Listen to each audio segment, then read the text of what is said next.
Welcome back, everybody, to the Generation Varied podcast. This is the show where we discuss culture, health, geopolitics, sports, business, everything in between. I'm your host, Caleb Norris, and I'm joined here by my two co-hosts, Jack Widener and Ben Okenge, with our wonderful executive producer behind the scenes, Sophie St. Furman.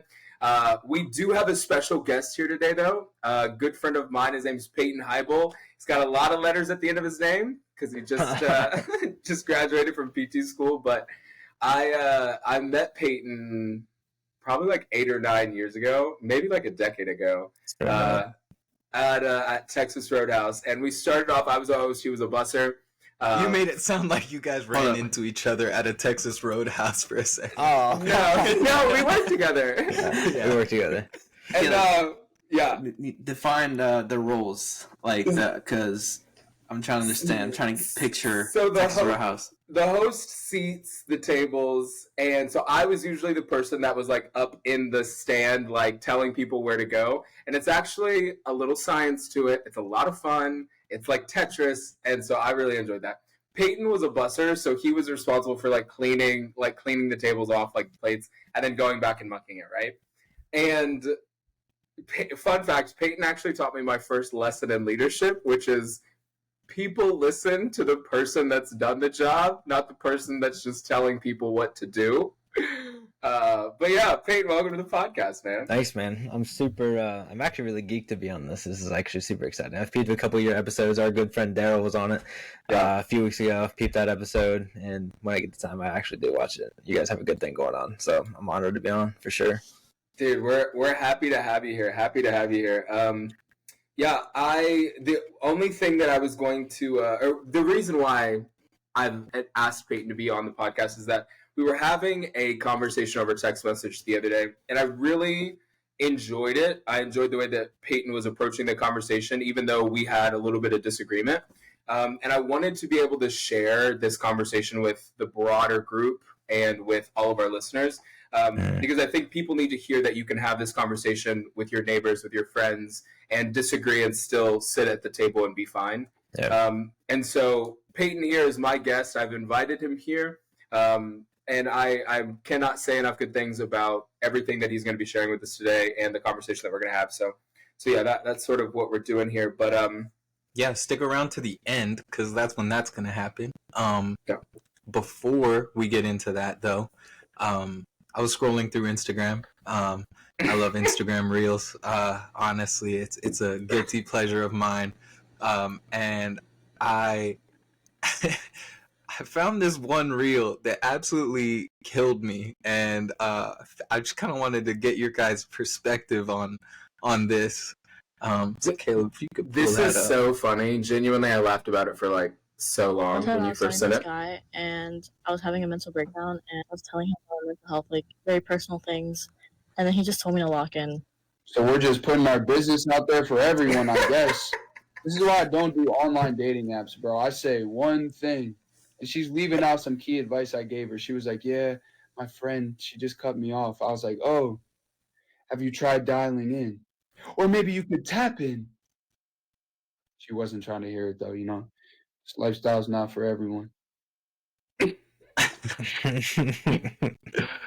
I love that video. He kills me. I love a lot of that dude's videos, but that one in particular, just the whole notion of like this girl being just like pouring her heart out, and obviously, you know, it's satire. He wasn't the one having that interaction, but to just tell someone who's pouring their heart out to you, like, oh, you tried locking in yet? That really cracked me up. And so I don't laugh about this to downplay mental health or like serious struggles, right? But I want to know from you guys, like, if you're in that situation, you're on a date maybe with someone that you don't know that well yet, and they're pouring their heart out to you like that, you know, having a mental breakdown, what would you have said if you were in his shoes? First of all, if someone's pouring out on the first date, they must be international. Yeah. I don't get that. Wait, I don't get that. I don't understand that. What's going on?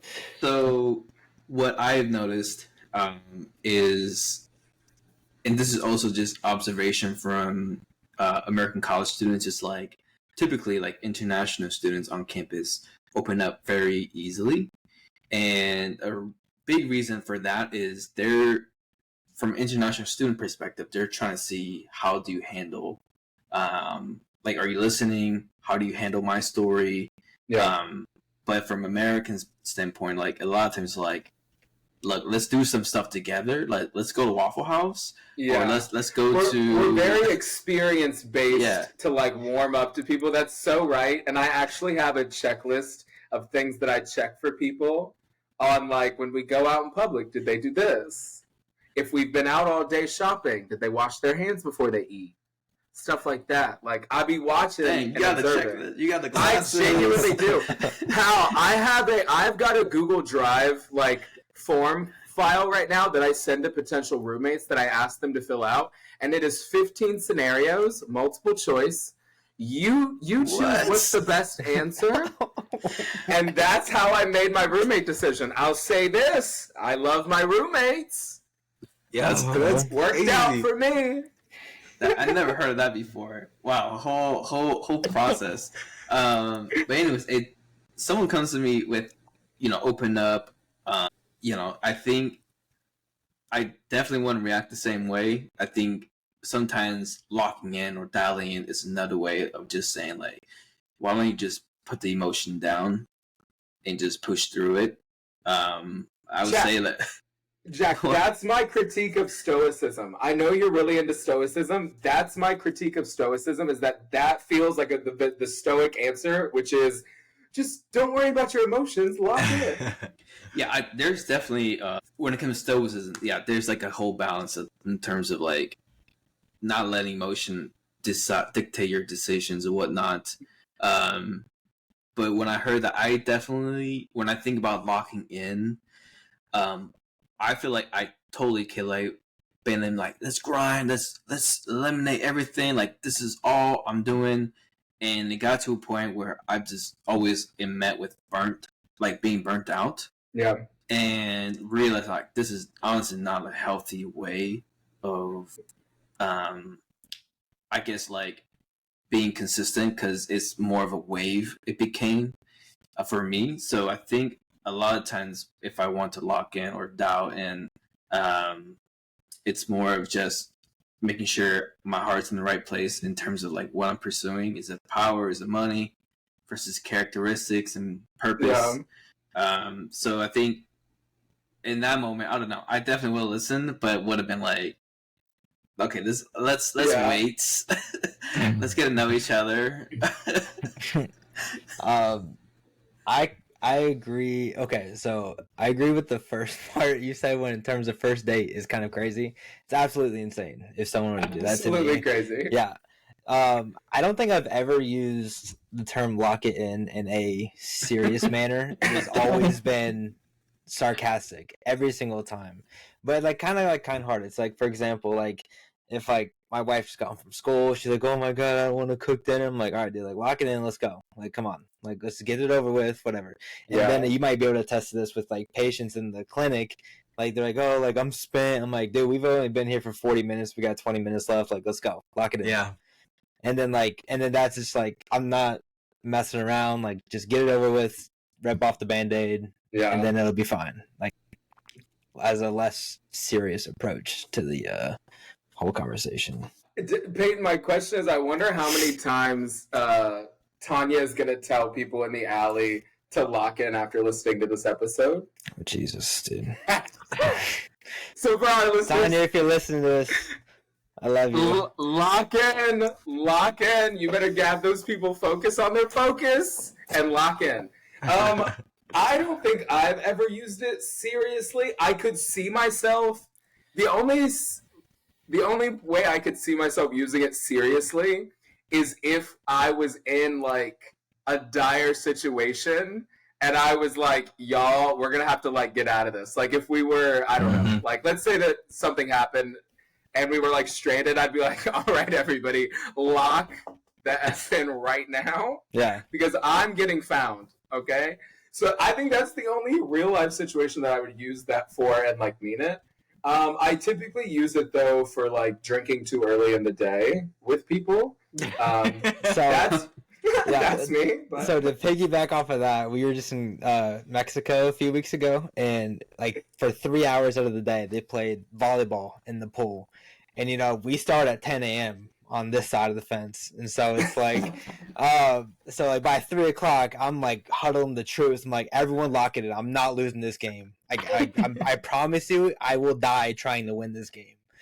And so like, it's just way too serious, but at the same time, the least serious I could ever be. So yeah, I would have definitely. I've been on some first dates I've been on some doozy of some first dates, y'all. I would have probably done one of these where it's like, yeah, I'm very validating, so I would have definitely been like, you know what? I think anybody in your situation would feel the exact same way that you feel right now. You are allowed to be experiencing this. Absolutely. Let it out. We're going to take the check really quickly. Sure. Yeah. And I'd be out. I would be very validating. And I'd be like, let's definitely follow up on this. Maybe not to date, but I'm definitely open to, providing you some resources and, suggesting counseling or something like that. My biggest thing is I don't want to be anybody's counselor. So it's like, if we're day one, pal, I'm up to send you an invoice for this date. Honestly. Yeah, I'm big on the like validating their feelings for sure, but then my strategy is more like divert the conversation as quick as possible. Like honestly, I haven't ever really had to be in this type of a situation with like a potential romantic situation. So that genuinely, I don't know what I would do.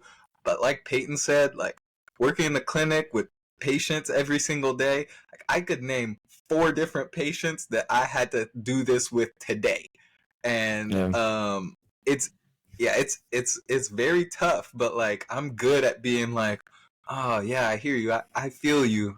Anyway, so let's talk about your knee. And, damn, that's crazy. That's crazy. Anyway, man, Peyton, I'm kind of curious, when you guys did like the PT and getting ready for clinical, do they coach you on this or like give you a heads up that like, oh yeah, they would, you have their trust because you're helping them with their body issues. So they definitely prepare you for it, but like they prepare you by saying it. They don't prepare you by doing experiences. So it's like you have to be the kind of person to understand, like read the room very much so, and then like whether like are they joking around like, oh, my knee is like a 10 out of 10 today, or do they come in and like they look like a 180 from Wednesday, and you're just like, okay, like what's really going on? You just gotta like quickly adjust, read the room, and then find the best solution.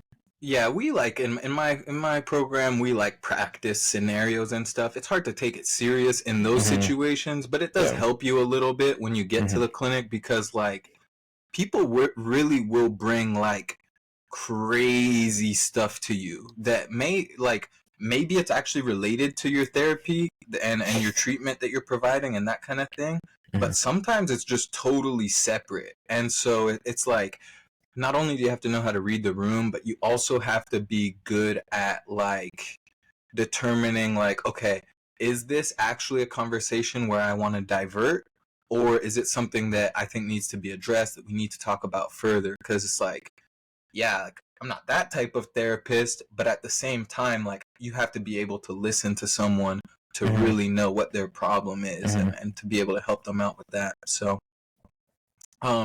anyway, real quick, if someone were to tell you to lock in, let's say you're going through a struggle, doesn't have to be a big one. Someone tells you, hey, lock in. What does that look like for you? I'll start off, I guess. Like if it was like for real, like first of all, I am not the type to open up to really anybody. So if like I open up to you, then you're on my team. Like that's just number one. Yeah. And so like if someone was like, all right, dude, like I hear you, but like at the end of the day, you just gotta lock it in and just go about your business and do what you gotta do. It's like, all right, like sometimes it's easy as that. All right, you're right. I was allowed to like bitch about it for a little bit, get my feelings off my chest to someone that, like I said, that I trust in my corner. And then, like, at the end of the day, I respect realness over being cradled. And so if someone's real with me and that's the real answer, then that's just how I want to go about it. Yeah. I think for me, when I look like I'm crying right now, I'm not. My eyes just decided to start watering randomly. I was about to say. It's like, no. You don't have to answer, bro. My eyes Caleb, just started walk in. watering randomly. I think for myself, locking in sort of means like when you're locked in, it's like block out the world and like focus. So to me, it means a lot more about like focusing. And it's like, I think everybody needs those times in their life where you're like, I'm not hanging out with a bunch of people. I'm not going to a bunch of places. I'm not spending a bunch of money. I'm not out trying to do anything crazy right now. It's like I'm handling my business. I'm going to work. I'm going to school. I'm working out. Like, I'm trying to make myself a better person. Everybody needs seasons like that. So that's, to me, like when I think about locking in, it's like leveling up is pretty much what I think about. But Yeah, I realized the answer I gave is more of a mentality, like overall, like how do I stay focused? But if someone were to tell me like, hey Jack, like I see you're struggling, you need to lock in. I think what I would do next is honestly journal, because that means for me, like I am not focused. So I want to just recognize where I'm at emotionally, or whatever the situation is, like identify the situation and then accepting, like, okay, like I acknowledge it now, like this is what it is.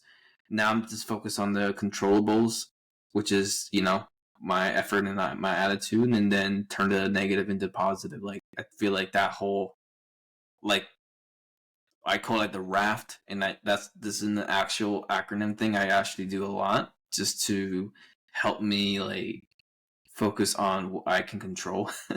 Because a lot of times I feel like if someone tells me I need locking in, is I'm maybe overthinking too much, and that's probably what's happening.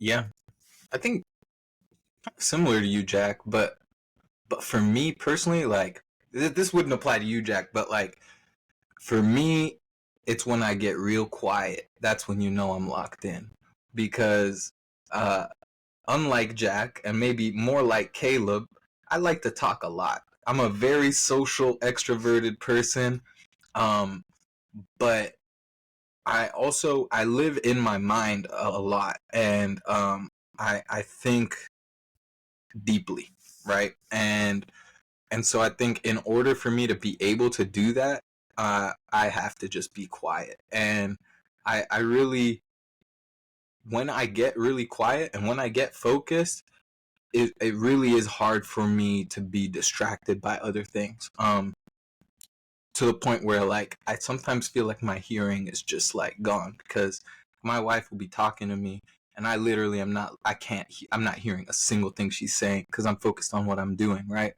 And what my mind first went to when I was thinking about this question was like tree planting, which we talked a little bit about last week. Like when I'm planting trees, I'm trying to move as fast as I can, as efficiently as I can. This is like a tough mental task. I always did best when I was just by myself, quiet, no music, nothing, just focus on what I was doing. And so I guess for me, like the biggest part of locking in is the silence that allows me to like go deeper into my own mind. But don't get me wrong, every once in a while, I think some music can help me. But speaking of locking in, I need everybody to lock the F in right now, because we are going to be talking about something very, very exciting, and that is the newest album from the artist Charlie XCX, the album Brat. So Brat is a critically acclaimed EDM hyperpop album that was released just this past week. It features bold, minimalistic production and raw emotional lyrics exploring grief, heartbreak, and self-discovery. Critics have praised its vulnerability, sonic experimentation, and Charlie XCX's fearless songwriting, calling it one of the best pop albums of the year. Gentlemen, have we listened to the album yet? Yes, I loved this album. It was really good. I listened to it as well. After work last night, I went for a walk, and this was like 9:30, and I'm like, I need to get out of the house and I played this, trying to have a calm walk, and I played this album, like, No. Yeah, whoa, can't but do that. it turned into like, I loved it, and I started running in the end, bro. I was like, this is a great running album. That's on the run to. There's like even specific songs. I'm a huge listener of EDM music, like house music especially, and I feel like this album, I was not anticipating it to be that, because I never heard of Charlie XCX before, so I just went in like, hey, I don't know what to expect, and man, I'm loving it. I've been playing it today at work too, and Becca's been like, yo, where is this coming from? So yeah. Peyton. I've not listened to it. I don't know. I don't know who that is, but I mean, in my own defense, I don't listen to EDM ever. It's just not my cup of tea. What music do you listen to? Rap? Hip-hop? I mean, I listen to a lot of hip hop, rap, but like the new country stuff, like Morgan Wallen, I've been getting into. Luke Combs, I've been getting into, and then like old rock, 2000s hip hop, like a little bit of everything other than EDM, to be honest with you. Yeah. No, I get that. So I want to just explain something really, really quick. Like when we're talking about this album, and I want to talk about why it's so important for just a moment. And it's really important to the culture overall. It's really important to the music landscape overall for a couple of reasons. Number one, this hyper pop sound that is becoming popular does this really cool thing where, because it is playing on a couple of different tropes. So it is playing on the pop sound that was cemented in the early 2000s of powerful high vocals, synths, layerings, all of that kind of stuff. So the synth on this album is like throughout. Like, it feels so amazing because it's not only is it nostalgic, but because a lot of it is sped up and distorted, which is that hyper pop like functionality. It also gives a futuristic vibe to it, where you're like, oh, this is like what pop is going to be like in the future, right? Just like super, like just doubling itself basically in terms of like its rhythmic cadence. And then because it has that strong EDM core to it, it brings you to like that mid 2000, like 2014, 2015, when EDM really started taking off. So what I love about the hyperpop genre that we're seeing become really popular right now, and Charlie XCX and her producer A.G. Cook, which she shouts out in a song, "You Gon' Jump If A.G. Made It." She talks about A.G. a lot, which I love because that's my nickname for Abigail, my wife. So there's like a couple songs where she's like, I want to dance with AG, and I'm like, yes. I love that. And yeah, man, it was such a fun ride listening to that. It's a great album. I love what they're doing. I love that what we're seeing the rise of like the producer start to be coupled with an artist a lot more, which I think is really, really interesting. So who's George? That's my question. She keeps talking about George in there. He wants to dance with George. Oh, I actually don't know. Let me text someone. There's a few names, especially in the club night or something like that. Club Classic. Yeah, I love that song. That's a song you can go from walking into running in the end. While Caleb's finding that out, what was your favorite song on the album? Mine is. It started with what was it called again? Fond Dutch. Yeah, Fond Dutch. I love that song. But today, I think what's like growing more and more on me is Talk. And I think that's more definitely has a like, hey, this could be a summer song. Yeah. Like, and I think it's inching its way there. But in terms of first time listen, Fond Dutch and Club Classic, because that to me has the most like Kaylee said, like hypersonic EDM. Yeah. Like I'm in the club like. Yeah. So Peyton, I have a question for you. If you're not a hyper pop fan, and if you're not a Charlie XCX stan like I am, what is it that you go to music for? What's interesting to you in music? Honestly, a lot of times, the only time I'm ever listening to music is working out, and or like in the car. Just it's something to pass time. It's something to divert my brain from other things, because I think Ben kind of alluded to earlier, he lives in his mind a lot, and I do too. Like, it's always constantly doing something, and I'm kind of a hyper fixated personality. So if something comes to my mind, or we call it ADD, whatever you want to call it, I really don't know. But it's like whenever something comes to my mind, I have to divert my attention to that. But if I'm listening to music and I'm like just like singing along to the songs I know, I don't really do that, which kind of keeps me more on task at the gym. Yeah. And then, just makes time goes by in the car, and I just get. It's a good gym album. I recommend it. That's when I listen to it. I mean, I try it out. I'm not a hater. Because Caleb told us about it, and I knew who Charlie XCX was, but I didn't even know that she had dropped an album. And then I said, I'll listen to it in the gym tomorrow morning and give it a shot. And that was the best workout I've had in a minute. You didn't need energy drink that morning. No. My favorite song from the album is "Sympathy is a Knife," and I'm gonna tell you why, bro. Sympathy I wonder if our knife. reason is the same, so I want to hear what your reason is. So in general, here's what I go to music for. I go to music for three things, okay? First thing is always going to be vocals, okay? Mm-hmm. I'm never going to be a fan of somebody that can't sing, okay?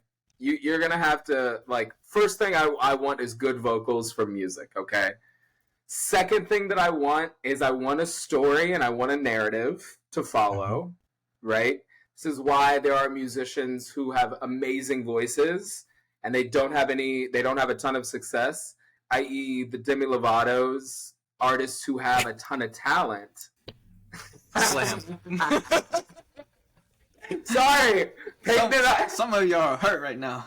Some of Demi Lovato, Caleb does not want you on this podcast. No, the thing is, actually, you're not wrong. I would not have her on the podcast.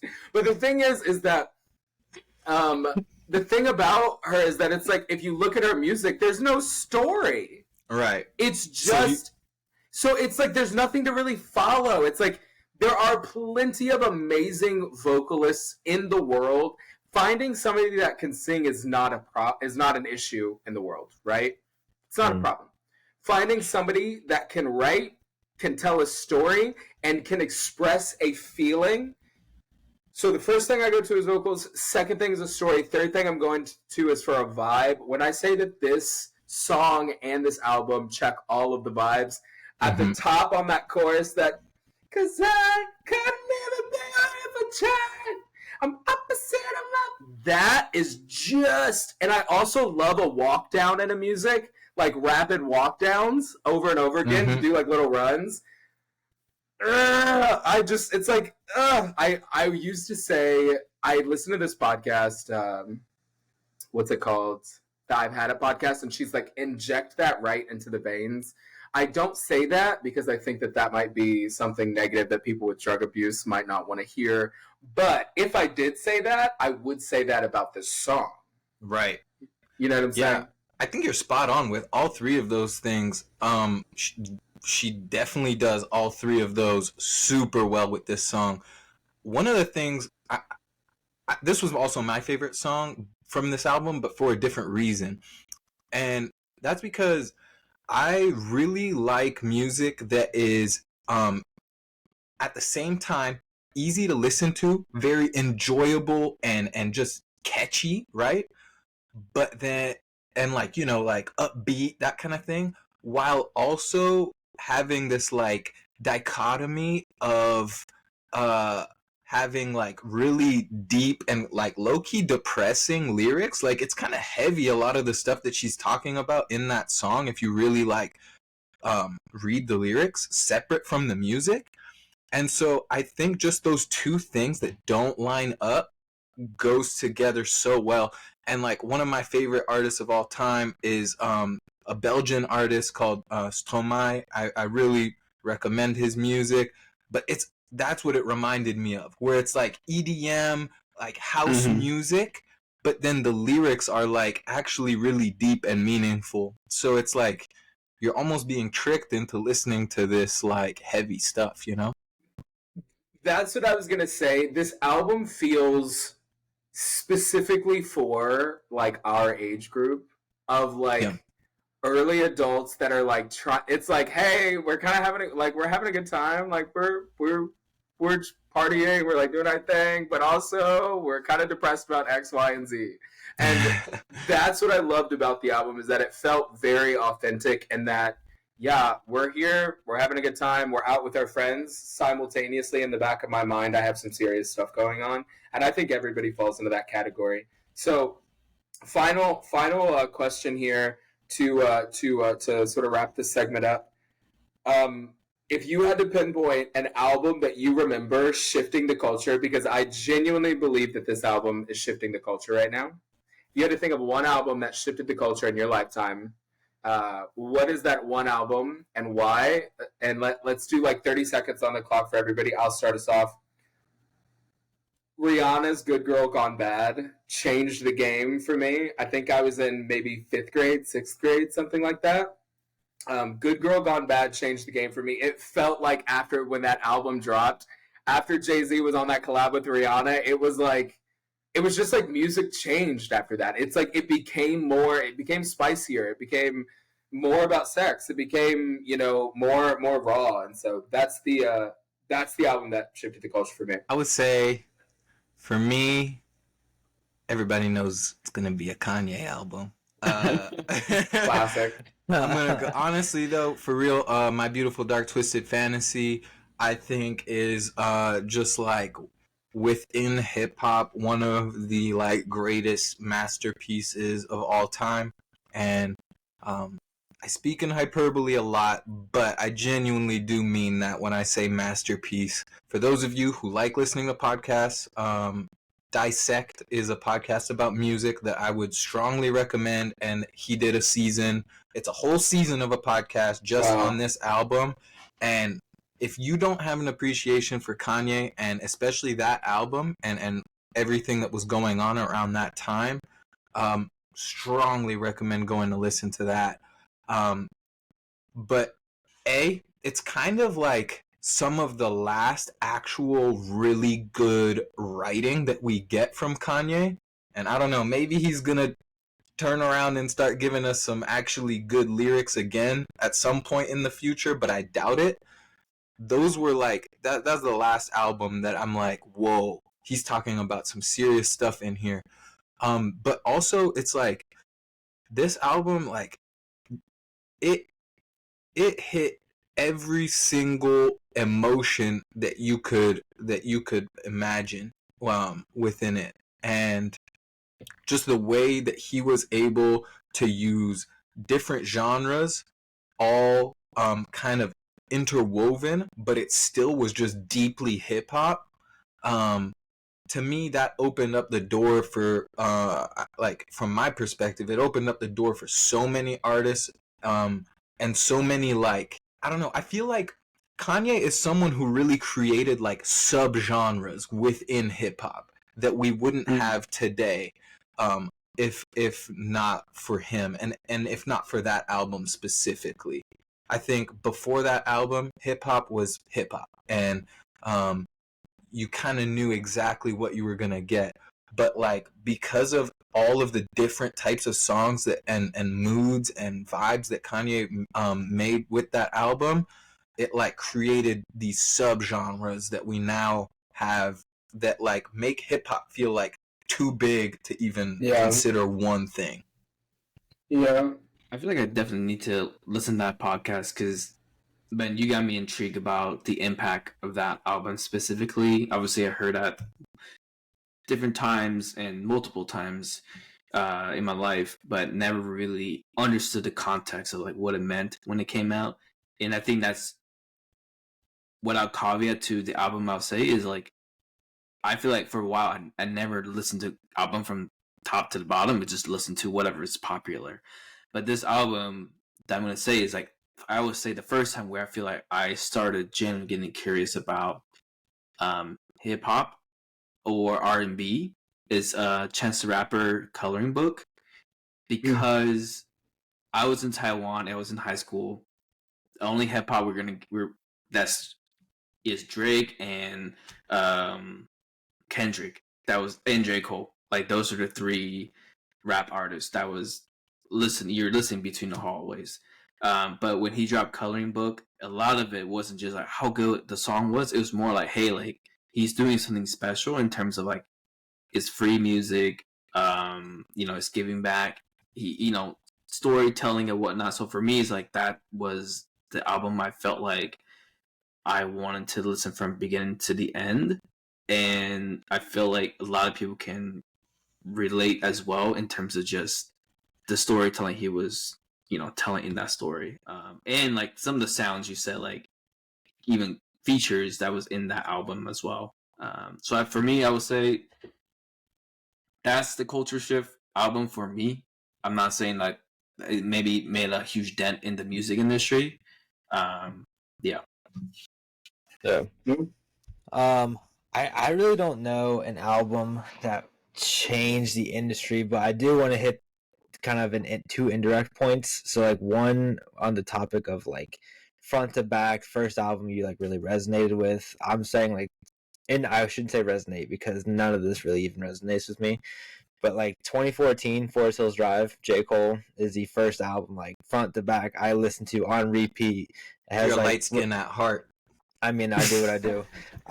No, I'm kidding. No, but like I said, I like, the majority of the stuff that like he talks about, I don't resonate with, but like, he does talk about like young relationship, young love. But like kind of what Caleb was talking about earlier, in like the storytelling aspect, he tells a big story about like his upbringing and like the community he was around and that kind of stuff. But and just like a very, very catchy, and once like I want to go back to it all the time. I still listen to it all the time. But then, talking about influence, the second indirect point, I think T-Pain and the dawn of autotune. That's a good one. Is like the biggest influence in modern rap. With like you can do autotune on SoundCloud nowadays, and like people got big from that. But like he was like the first one. He's the OG. And then like Future ran with it. And then all these other people use it. We'll say Kanye West did 808s and Heartbreak. Not a popular album, but it was all auto-tune. That's a good one. T-Pain does not get his flowers. He's a legend, man. But he can sing his ass off too, and that's the crazy part. People know him for the autotune, but when he was on that Masked Singer, yes. Like everyone was like, "Wait, what the hell? That was you?" Like no autotune, nothing, just straight pipes. Yeah. Now he does like a bunch of like stuff I see on YouTube, like little concerts, like pop up. Yeah, he does everything. That dude is a. I love that dude. Multi-talented of music. Yeah, I love that. Well, speaking of just influencing groundbreaking albums, something that's been a huge topic in mainstream pop culture, but especially in sports, is obviously Caitlin Clark entering her first year in the WNBA, and what she has been doing, and how the viewership, the business of WNBA has grown significantly since even just compared to last year. But if we compare it to 4 years ago, the numbers we are seeing definitely can see direct impact in terms of Caitlin.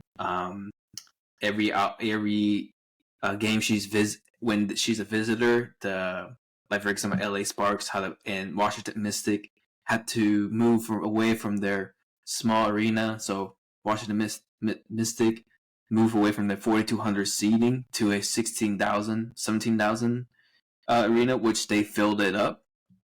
Just examples of that in terms of also just like viewership. Listeners, we talked about this before. In the WNBA draft, it was the most watched WNBA draft with 2 million, and even before that, the college basketball games, it was hitting record numbers. So something that happened this week that has caught everyone's attention, that we are hearing from multiple analysts, journalists, current WNBA players or NBA players, is so Team USA basketball, with Olympic Games Paris 2024 just less than 50 days away, they have announced their official roster for the Olympic Games, which when it came out, the biggest news was that Caitlin Clark was left off the roster. Snub.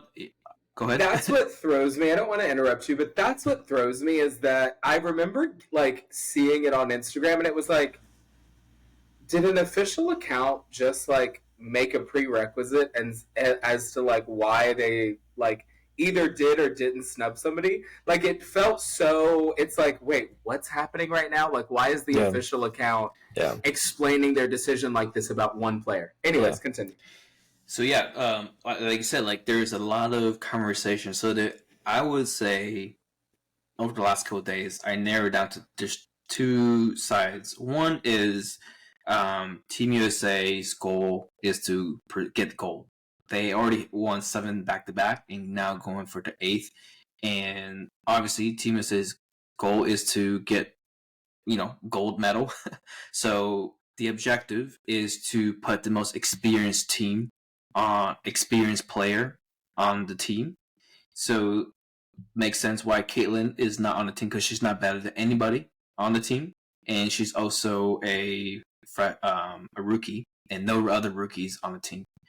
On the other side, it's, hey, we are seeing Caitlin moving the needle within the WNBA when it comes to new fans, bring a different, not just new fans, but a certain population that's growing the business. People are excited about WNBA. It's being featured on primetime on ESPN, and it seems like this is a total miss by Team USA, because as we know, in 1992, when Team USA decided to bring out the best team, the Jordan, the Magic Johnson, the Larry Bird, to basically dominate other countries, this is a way it became NBA globalized its own property, where it reaches China, where it reaches Germany, reaches all. That's how they globalized the NBA brand. So now they have a character that's in Caitlin Clark who has the ability, because she is the most popular player but not the best player, to globalize WNBA in the business. But it felt like a miss on Team USA because she was left off. So these are the two big debates that's been happening between the decision of leaving. I'm not sure. Just the fact that Caitlin isn't on the decision was not to have her on the team. So, Peyton, we invited you to be on this podcast. This is what I'm most excited about. Tell me a little bit about you as a fan, as a Caitlin Clark fan, if you are one, and a Team USA basketball fan, and then maybe share a little bit about what do you think about all the situation. Yeah. So to preface, I know you picked up on it. So Team USA heading into Paris is going for their 8th straight women's basketball gold medal. Okay. So a little deeper dive. They have won a total of 27 straight games in the Olympics without a loss. Their entire record since the start of WNBA Olympic Games back in '96 is 70-3. They have lost 3 games. I need to know who these 3 teams were. That's what I want to know. Okay, so that's that. Okay, so I think the narrative is they're not gonna lose. Okay, right? That's regardless of whether it doesn't matter. Caitlin Clark or nobody. Right. They are not going to lose. The international women's game just isn't there yet, and that's no fault to any women. There's no fault to anything. It's just not there yet. That's as simple as that, right? I think it's the one thing that I'll say is, Jack, I think it's, now that I'm hearing how you were talking about the globalization of the NBA through Jordan and Larry Bird and all of them in the 90s, I think I've changed my opinion here a little bit, because if you want to advance women's sports, you would want that globalization. Anyways, continue, Peyton. Yeah. And so like the fact that Caitlin Clark in the past 2 years, and especially the past 2 months, has literally become a household name to anybody interested in sports, at all. Casual Yeah. viewers. Yeah. Mhm. Like, so I have stats, because I'm very on the side. It doesn't matter who is on that team. They're probably going to win. 99% chance they are going to win the gold medal. So why not use your biggest names, like the men's team, like you said, Jack, like put the sport out there, globalize it. Not even globalize it, but like have American viewership keep increasing, because Yeah. we're all patriots at heart. We want Team USA to win like the Olympics and stuff. So have people tune into women's USA basketball, because Caitlin Clark is on the team. It doesn't matter if she plays 10 minutes, but people will turn on the TV because, oh, Caitlin Clark's playing the Olympics. I'm going to check it out. So I just have some stats. So this year, the WNBA is averaging 1.3 million views per game. Okay. That is triple of last year's average. Wow. Caitlin Clark has, like you said, Wow. Jack, earlier. Yeah. Mhm. Yeah, their old average of all last year was around 450,000. They're at 1.3 million. Not tickets sold, but television viewers. Okay, and so Jack, you already said the point where they had to literally move arenas in Washington to house more fans. First of all, that is an away game for Indiana in Washington, and Washington has not won a game this year, and they sold out the arena. Wow. That is insane. Indiana's only won 3 or 4 games to this point. I haven't checked recently, but I They're think the second they're worst team. they're like 3-12. Okay, and so I like that you said the second worst team. Okay, so last year Indiana, this is ticket sales now. Okay, home and road games combined. Indiana had 5,700 fans on average at 10 games across the 40-game season. That's ranked 10 out of the 12 teams. Okay, 10 as in being the worst. And this year they are averaging 15,700 tickets home and road. That ranks number 1. Okay, so they went from 10th in the league to 1st in the league. And then on the topic of total tickets sold, this is like actually insane to me. So they have sold 204,000 tickets this year in the early 16 games that they've played so far. That is 100,000 more tickets next to the closest team. The next closest team is like 90-some thousand, and that's like the Las Vegas Aces, I think, and they're like one of the top 3 teams in the league right now. They've got a lot of big hitters. And so that Indiana game that we're talking about, a 3-12 team and an 0-12 team, that is the highest attendance record, so tickets bought, in WNBA history, with 20,000 tickets, as you said earlier, Jack, and broke the most viewed game ever with 430,000 television viewers, ever in the history of WNBA in the 20-some years it's been around. And Peyton, something just to add to the ticket sales, just the number of tickets is also the price of the tickets. Yeah, I'm living here in Phoenix right now, and Phoenix team's Mercury undefeated, right? Exactly. They're solid. I don't know if they're undefeated, but they're solid. I think it's Connecticut or something like they're undefeated. Right. Anyway, sorry. So one of the best teams in the WNBA. Mhm. I could go get Phoenix Mercury tickets for $20. They play tomorrow night. Okay. Yeah. If I looked ahead at the schedule because I was like, I would love to go see Caitlin Clark. Yeah. Cheapest tickets there, $80. Yeah. So Quadruple. Yeah. not that $80 is crazy for a professional basketball game, but like it's 4 quadruple. times the price. Yeah, exactly. And on that note, so I don't know, I remember seeing this. Indiana Fever season tickets sold out a week before the WNBA draft. Wow. Assuming that she was going to get drafted to the Indiana Fever, who had the first pick in the draft, which it did. But literally, that is unheard of across any sport, to sell out season tickets in assumption that you're going to get this generational player. And so, like, I know this is kind of okay. I'm going to stay on topic. Actually, I'll stay on topic. So because of all of that, just in the national sport of Team USA viewership, or like USA viewership to the WNBA, and how it has exponentially grown in the past 3-4 months. Why you are insane to not carry that internationally when there's no threat. I'm gonna say that in quotations.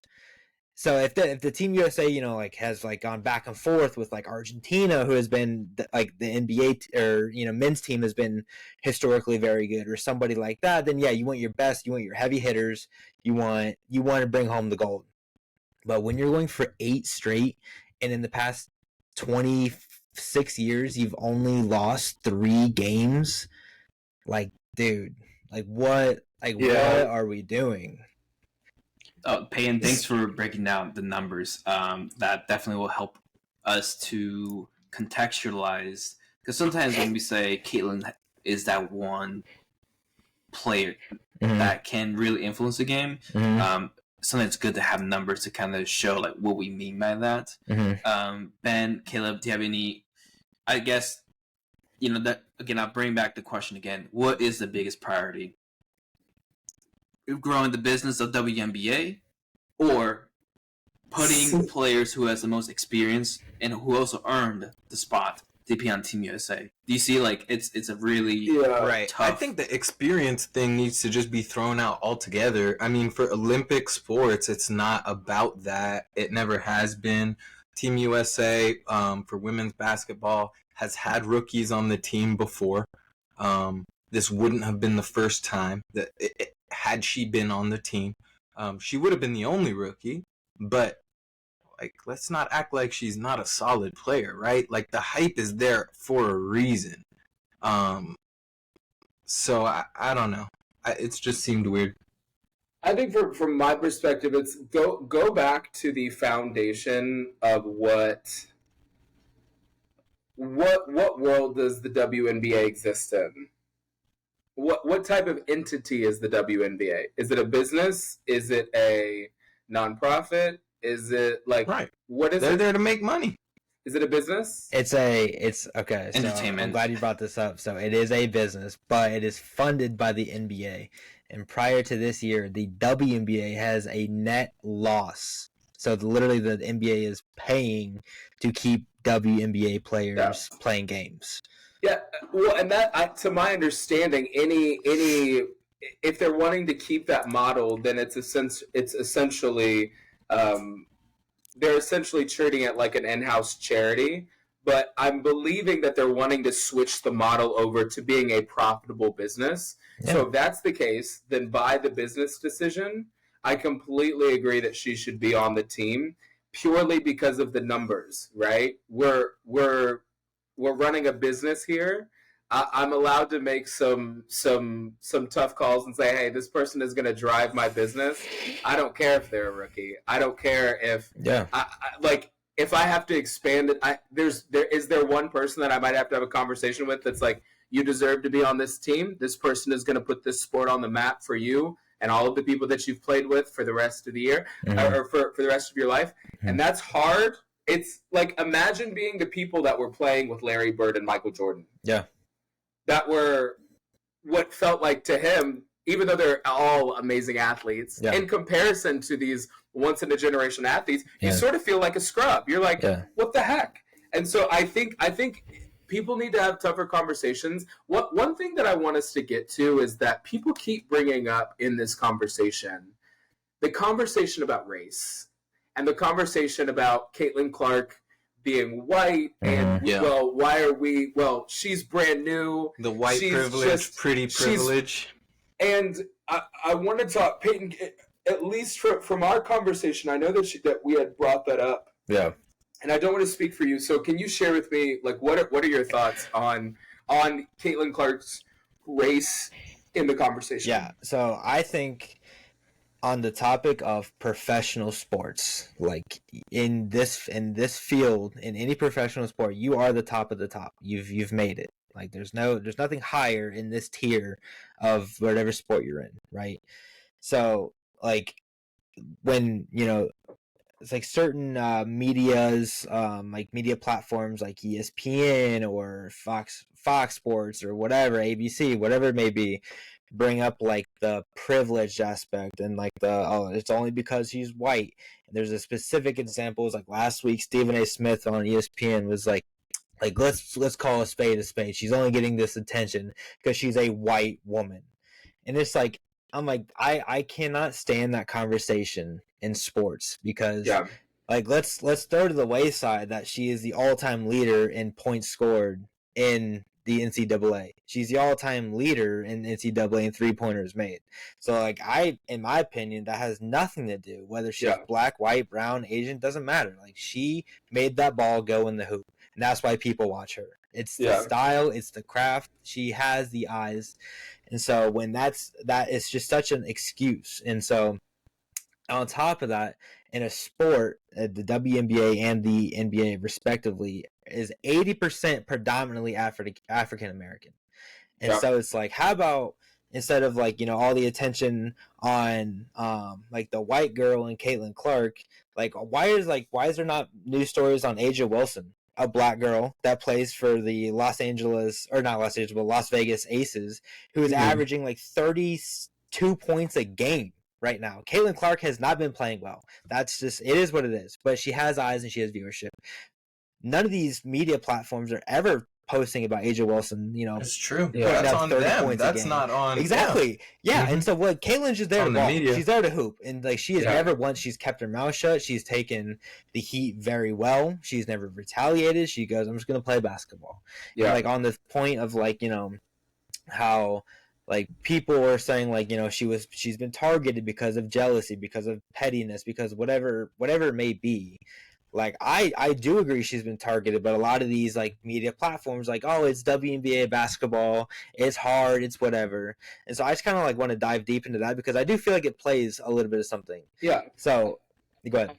I definitely think it plays into it from my perspective. So I think this is the broader point that I want to make is not necessarily in disagreement with you in this scenario. I know we've talked about, hey, we're from a similar area in the west side of Columbus. It is like lower income. We both went to college, did well for ourselves afterwards, and we've made ourselves into the people that we are today. What I think a lot of people miss from the broader conversation of why does everything go back to race? Yeah. Which that's what everybody's saying right now. Why does it all have to be about race? Right. The reason everything is getting brought back to race, I think, is because we have not done a good enough job at bringing any type of resolution to the past. You know what I'm saying? So we're going to continuously, and people say, okay, so what do we do? When's it ever going to be enough? Well, first of all, the biggest thing that you're seeing, and when Stephen A. Smith calls Caitlin Clark privileged, and she is privileged, if you hear her story and you hear the things that she talks about, she did so many private lessons and so many camps. These things cost thousands and thousands and thousands of dollars. That did give her a leg up over everybody else. Now, I'm not going to speak for her family specifically because I don't know them very well. But the main divide in America as to why people constantly keep bringing up race all goes back and is tied to the money of the whole situation. If you think about it, this was circa 2016 Gallup's family poll. The average white family with the exact same education as a black family, the exact same job, the average white family has 10x the wealth of the black family. Okay. 10 times.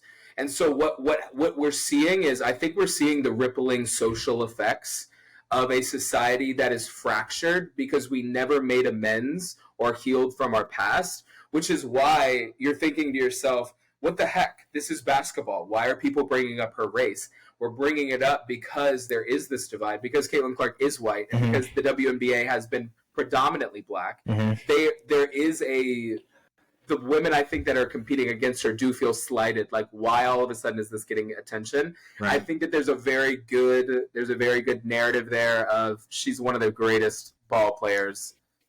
I think she will go down in history as one of the greatest female basketball players of all time.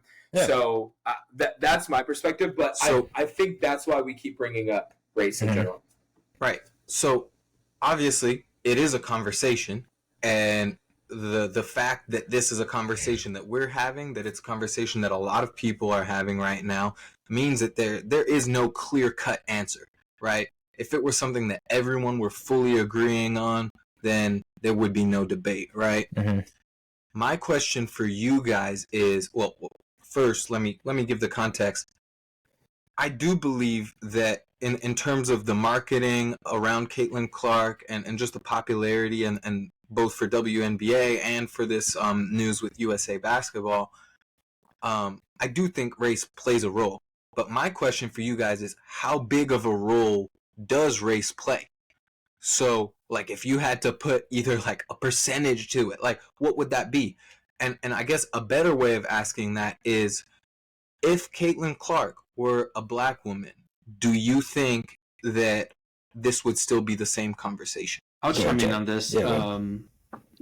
So when I was just getting ready for this topic, I listened to a lot of WNBA analysts, and because a lot of times, especially on First Take, where Stephen A. Smith is hosting, it's an entertainment. It's a lot of you get 2 minutes to say your piece, but not able to go in deeper into the conversation, and that's what I was looking for. Like, okay, like, what is the pain point for those who have been in WNBA or retire from it, who are current players, who are also, like, black women? Like, what is the pain point? And in general, what I feel like I have nailed down is that they're frustrated that a lot of people are watching WNBA through one individual versus what WNBA truly is about in terms of the culture, what it's been representing in terms of, like, we know that WNBA is known for fashion or activism.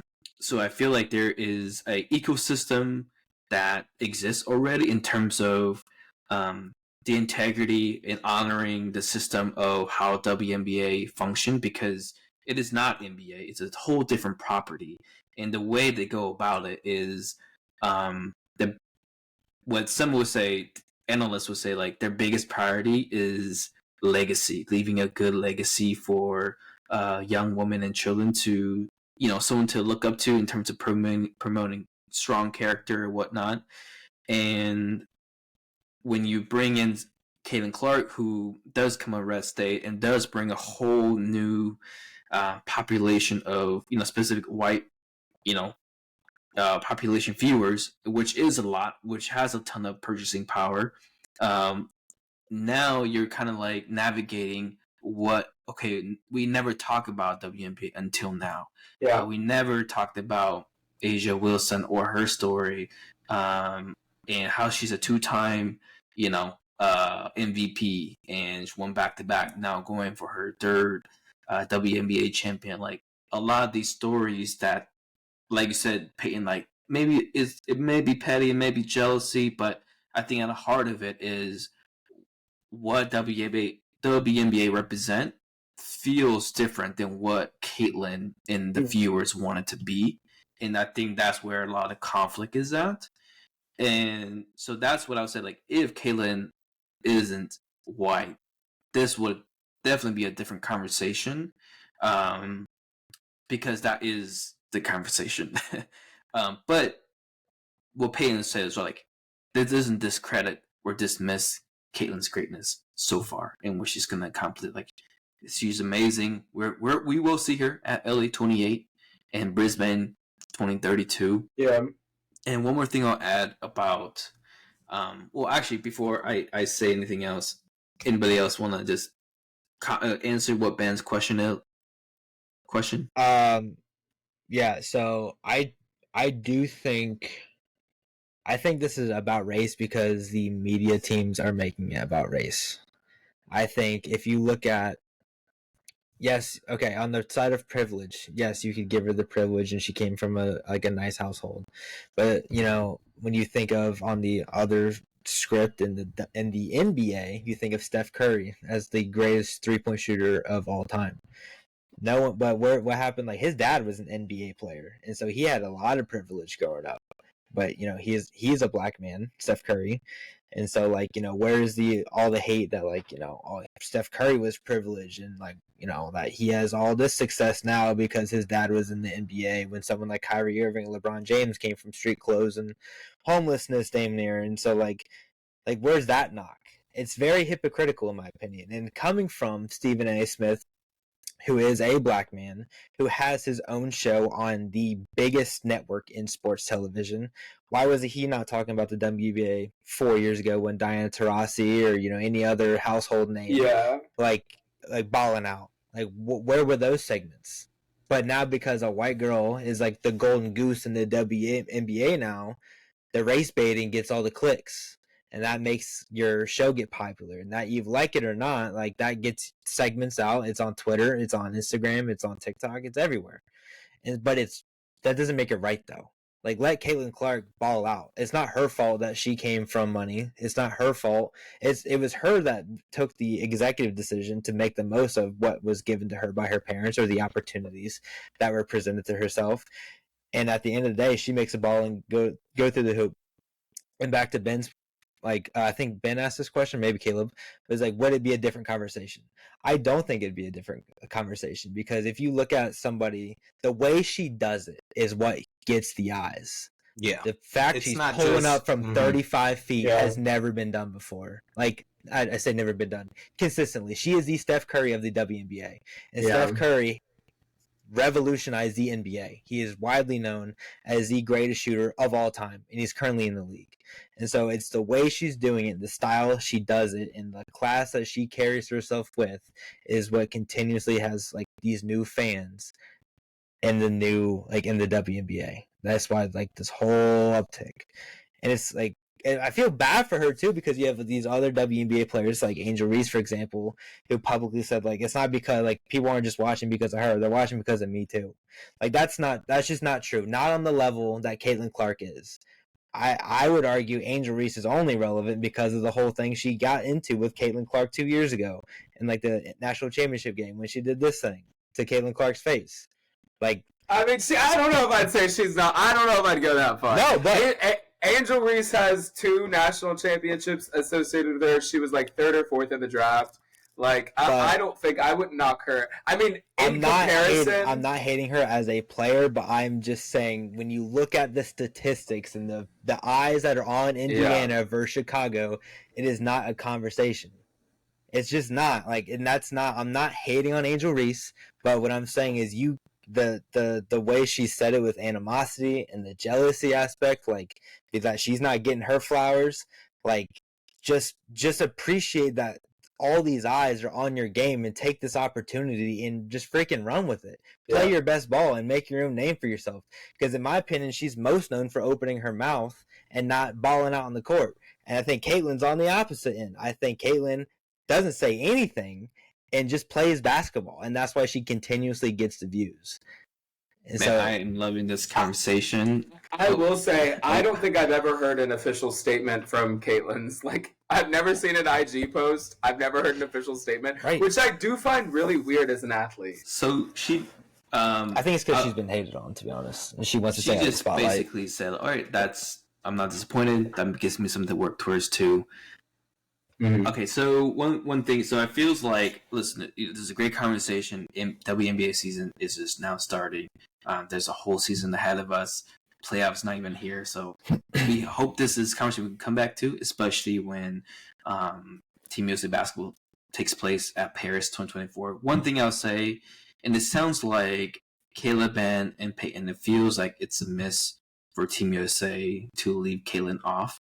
On the other hand, when I look deeper into this, I think Team USA made the right decision. And the only reason is, not only, but the few reason is Team USA priority is winning and not business. I think that's another thing. It's a different entity. Olympics and what they're trying to promote is very different than what NBA, MLB, WNBA is trying to promote. It's not a business. You can say that it is. Is Team USA a nonprofit? It is nonprofit. It funnels under the Team USA. So there's a lot of national governing bodies for each sports. I didn't know that. So, but I think another thing is like, what do you communicate to the current players? Is if you do put Caitlyn on, like, what do you communicate to the current, like those who have earned that? And I think that does. That's a good point. You know, because at the end of the day, what the Olympic and what Team USA is promoting is fairness, peace, and friendliness. And if you are centered on that, like this, it was the right decision because that's the decision that's going to reflect that versus a business side. Now, I don't know what Team USA in 1992 would have done. I think they would have done something different. But I think at where we're at today, where sports is on every single channel, every single streaming platform, almost every other post on social media. I think right now, WNBA believes in itself to globalize itself, but it's not Team USA's responsibility to do that because that's two different things. So I think that's my reason for why I think Team USA made the right decision is what they're trying to promote, but from business side, marketing side, well, what a huge miss, definitely. Yeah, but we'll see.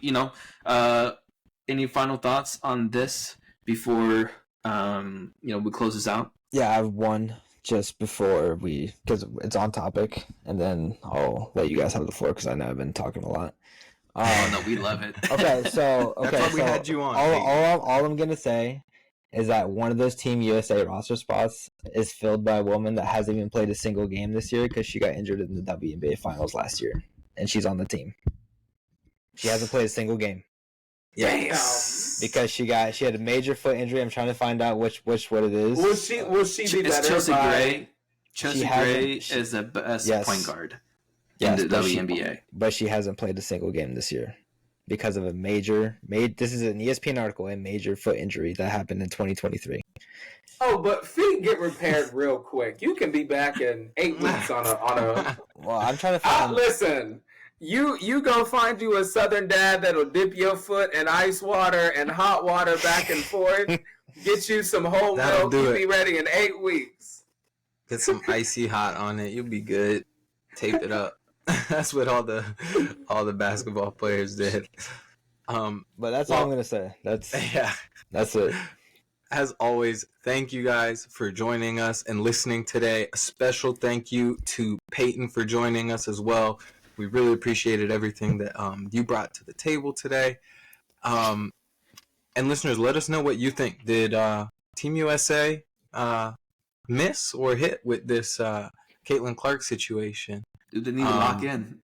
Yeah. Lock in.